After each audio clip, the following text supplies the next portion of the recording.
मंडळी, एक गोष्ट खरंच सांगा, तुम्ही कधी स्वामीचरित्र सारामृत वाचायला बसलात आणि मनात अचानक विचार आला का की मी बरोबर वाचते ना, नियम चुकत तर नाहीत ना, आणि खरंच इच्छा पूर्ण होते का?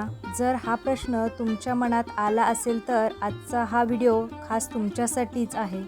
कारण आज मी तुम्हाला अगदी साध्या, सोप्या आणि मनाला भिडेल अशा भाषेत सांगणार आहे. स्वामीचरित्र सारामृत वाचताना कोणत्या गोष्टी लक्षात ठेवल्या पाहिजेत, कोणते नियम पाळले पाहिजेत आणि सर्वात महत्त्वाचं, वाचनातून मनातील इच्छा पूर्ण होण्याचे रहस्य नेमकं काय आहे. आणि मंडळी, शेवटपर्यंत हा व्हिडिओ नक्की पहा, कारण शेवटी मी एक अशी छोटी पण अत्यंत प्रभावी गोष्ट सांगणार आहे जी अनेक भक्तांच्या आयुष्यात टर्निंग पॉईंट ठरली आहे. त्यासाठी हा व्हिडिओ शेवटपर्यंत नक्की पहा. हॅलो, नमस्कार, श्री स्वामी समर्थ. मी रेश्मा तुम्हा सगळ्यांचं रेश्माच्या दुनियादारीमध्ये पुन्हा एकदा स्वागत करते. मंडळी, आपण खूप वेळा बघतो, काही लोक नित्यपाठ करतात, काही लोक पारायण करतात, काही लोक स्वामींचा जप करतात, पण तरीसुद्धा ते म्हणतात मी इतकं वाचते पण मनासारखं काहीच होत नाही. आणि काही लोक अगदी साधं वाचन करतात पण त्यांचं आयुष्य बदलायला सुरुवात होते. मग भक्तांनो, फरक नेमका कुठे आहे? फरक नियमांमध्ये नाही तर भावनेमध्ये आणि निष्ठेमध्ये आहे. आज आपण हेच समजून घेणार आहोत. सर्वात आधी आपण समजून घेऊया श्री स्वामीचरित्र सारामृत म्हणजे नेमकं काय. तर भक्तांनो, श्री स्वामीचरित्र सारामृत हा श्री स्वामी समर्थ महाराजांचे चरित्र सांगणारा एक दिव्य ग्रंथ आहे. हा ग्रंथ म्हणजे स्वामींच्या कृपेचे जिवंत रूप आहे. अनेक भक्त मानतात आणि सेवा मार्गातही हेच सांगितलं जातं की या ग्रंथाच्या नित्य वाचनाने आयुष्यात आरोग्य, संतती, संपत्ती व संकटातून सुटका मिळते. आणि म्हणूनच गुरुमाऊली परमपूज्य अण्णासाहेब मोरे यांच्या दिंडोरी प्रणीत सेवा मार्गात या ग्रंथाचे नित्य वाचन केले जाते. कारण स्वामी समर्थ हे केवळ देव नाहीत, ते आपले आई वडील आहेत, ते आपले गुरु आहेत आणि तेच आपले रक्षक आहेत. आणि जेव्हा आपण त्यांच्या चरित्राचे वाचन करतो तेव्हा आपल्या मनातला अंधार हळूहळू कमी होतो आणि आयुष्यात प्रकाश यायला लागतो. आता आपण येऊयात मुख्य मुद्द्यावर. स्वामीचरित्र सारामृत वाचताना कोणते नियम पाळले पाहिजेत आणि हे नियम मी तुम्हाला खूपच सोप्या भाषेत सांगते, जेणेकरून तुम्ही लगेच आजपासूनच सुरू करू शकता. पहिला नियम, नित्य 3 अध्याय. भक्तांना सेवा मार्गात सांगितलं जातं की रोज क्रमशः 3 अध्याय वाचायचे. म्हणजे आज जे अध्याय वाचले, उद्या त्यानंतरचे पुढचे अध्याय वाचायचे, असा क्रम ठेवायचा. आणि विशेष सांगितलं जातं की हे वाचन गुरुवारपासूनच सुरू करावं, कारण गुरुवार हा गुरुचा दिवस आणि स्वामी समर्थ हे गुरुरूपातच आहेत. आणि मंडळी, वाचन सुरू करताना एक छोटासा संकल्प घ्या. संकल्प खूप मोठा नसावा असं नाही, फक्त मनात इतकं बोला, स्वामी, मी हे वाचन श्रद्धेने सुरू करते, माझ्यावर कृपा करा, माझं मन शुद्ध करा, मला योग्य मार्ग दाखवा. एवढाच संकल्प पुरेसा आहे. दुसरा नियम, 11 माळी जप. वाचण्यापूर्वी, वाचनानंतर श्री स्वामी समर्थ या मंत्राचा 11 माळी जप करायचा. आता काही लोक म्हणतील 11 माळी जप करणे म्हणजे खूप वेळ लागेल, पण हे लक्षात ठेवा, आपण रोज मोबाईलवर कितीतरी वेळ घालवतो, आपण रोज अनावश्यक गोष्टींवर किती वेळ घालवतो. जर आपण स्वामींसाठी थोडा वेळ दिला तर स्वामी आपल्यासाठी आयुष्यभर वेळ देतात. आणि श्री स्वामी समर्थ हा मंत्र फार शक्तिशाली आहे. हा मंत्र मनाला आधार देतो, भीती दूर करतो आणि आपल्या घरात सकारात्मकता वाढवतो. तिसरा नियम, अहंकार विसरा. भक्तांसाठी हा नियम खूप महत्त्वाचा आहे, कारण अनेकदा आपण वाचन करतो पण मनात एक भाव येतो, मी रोज वाचते, मी रोज जप करते, मी किती चांगली भक्त आहे. आणि भक्तांनो, इथेच चूक होते. स्वामींना अहंकार अजिबात आवडत नाही.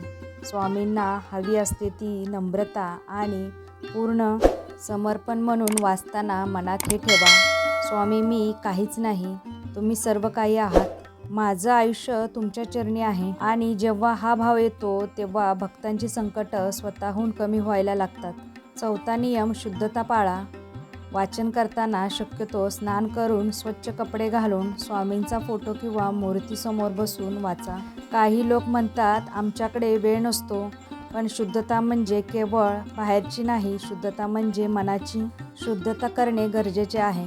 आणि जेव्हा आपण स्वच्छ होऊन शांतपणे बसतो आणि वाचन करतो तेव्हा त्या शब्दांचा परिणाम मनावर जास्त होतो.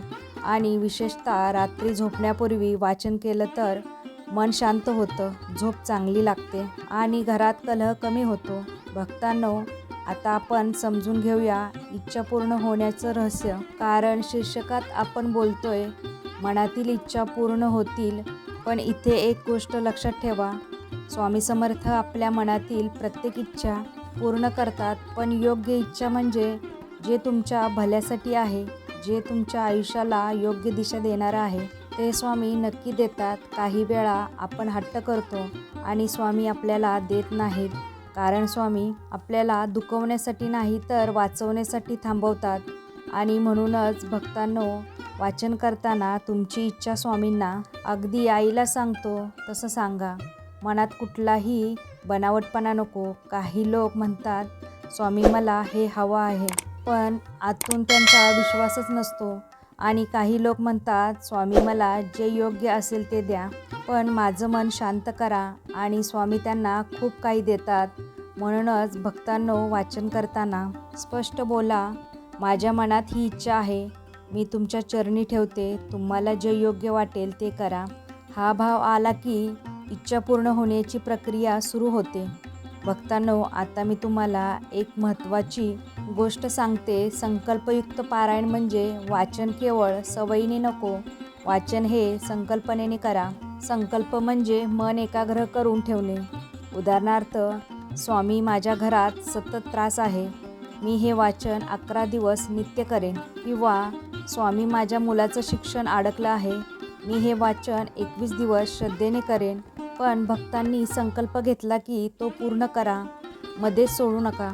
कारण स्वामी समर्थ हे आपल्या भक्तांची परीक्षा घेतात आणि जे भक्त टिकतात त्यांना स्वामी भरभरून देतात. असे अनेक भक्तांचे अनुभव मी ऐकले आहेत. काही भक्त म्हणतात मी वाचन सुरू केलं आणि घरातील भांडणं कमी झाली. काही म्हणतात माझी नोकरी गेली होती, मी वाचन सुरू केले आणि नवीन नोकरी लागली. काही म्हणतात लग्न जमत नव्हतं, मी स्वामींच्या चरणी इच्छा ठेवली आणि योग्य स्थळ आलं.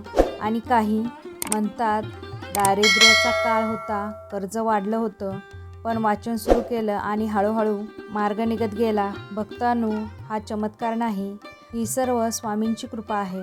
पण ही कृपा मिळते तेव्हा धन्य झाल्यासारखं वाटतं. तर मंडळी, आता आपण बोलूया गुरुमाऊली परमपूज्य अण्णासाहेब मोरे यांच्या मार्गदर्शनाबद्दल. कारण हा ग्रंथ दिंडोरी प्रणीत सेवा मार्गात अत्यंत महत्त्वाचा मानला जातो. गुरुमाऊली अण्णासाहेब मोरे हे श्री स्वामी समर्थ गुरुपीठाचे पीठाधीश आहेत आणि त्यांच्या सेवा मार्गात स्वामींची नित्यसेवा, जप, पाठ आणि सामूहिक सेवा या सर्व गोष्टींना खूप महत्त्व आहे. गुरुमाऊली नेहमी सांगतात, स्वामी ही शक्ती आहे आणि नित्यसेवा केली तर जीवन सोन्यासारखं होईल. मंडळी, ही ओळ ऐकायला खूप साधी वाटते, पण याचा अर्थ खूप खोल आहे. कारण सेवा म्हणजे फक्त पूजा नाही, सेवा म्हणजे आपल्या मनाचा स्वामींच्या चरणी सतत संपर्क ठेवणे. सेवा म्हणजे आपल्या वागण्यात नम्रता आणणे. सेवा म्हणजे चुकीच्या गोष्टीपासून दूर जाणे. आणि जेव्हा हे होतं तेव्हा आयुष्य आपोआप बदलायला लागतं. आता आपण येऊयात वाचनाच्या फायद्याकडे. कारण अनेक भक्त विचारतात फक्त वाचन केल्याने काय होतं? तर भक्तांनो, वाचनाचे फायदे खूप आहेत. मी तुम्हाला मुख्य फायदे सांगते. पहिला फायदा, संकटापासून मुक्ती मिळते. कारण स्वामींच्या चरित्रात जेव्हा आपण संकटाचे प्रसंग वाचतो तेव्हा आपल्याला समजतं स्वामी संकटात सोडून जात नाहीत आणि हा विश्वास आपल्याला आतून मजबूत करतो. दुसरा फायदा, आरोग्य, संपत्ती, संतती मिळते. कारण स्वामी समर्थ हे भक्तांच्या प्रत्येक गोष्टीची काळजी घेतात. तिसरा फायदा, दिव्य ज्ञान प्राप्त होतं. म्हणजेच आपलं मन हळूहळू बदलतं, आपला राग कमी होतो, आपली भीती कमी होते, आपली असुरक्षितता कमी होते आणि चौथा फायदा मन शांत होतं.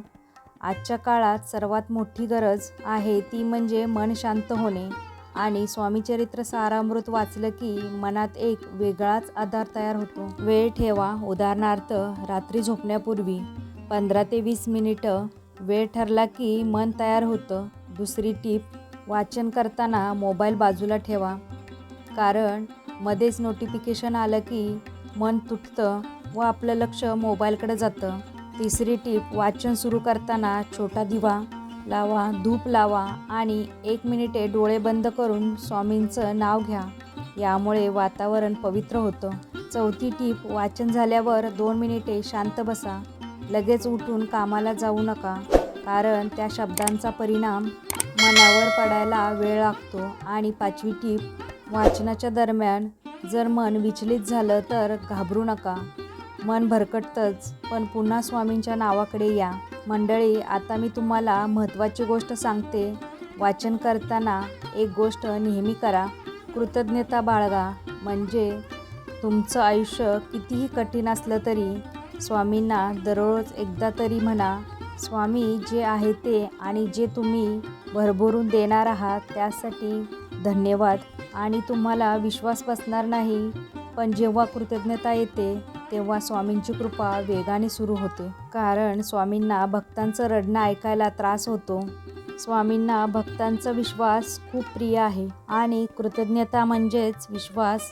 भक्तांनो, आता आपण शेवटाकडे येत आहोत आणि मी तुम्हाला एकच विनंती करते, जर तुम्ही आजपर्यंत स्वामी चरित्र सारामृत सुरू केलं नसेल तर आजपासून करा किंवा येणाऱ्या गुरुवारपासून सुरू करा. संकल्प घ्या, रोज 3 अध्यायाचं वाचन करा, 11 माळी जप करा, शुद्धता ठेवा, अहंकार सोडा, स्वामी सेवेत या. खरंच आयुष्याचं सोनं होईल. तर तुम्हीसुद्धा भक्तिभावाने स्वामी चरित्र सारामृत नक्की वाचा. तुम्हाला स्वामींची कृपा नक्की अनुभवायला मिळेल. तर तुम्हाला आजचा व्हिडिओ कसा वाटला नक्की मला कमेंटमध्ये सांगा.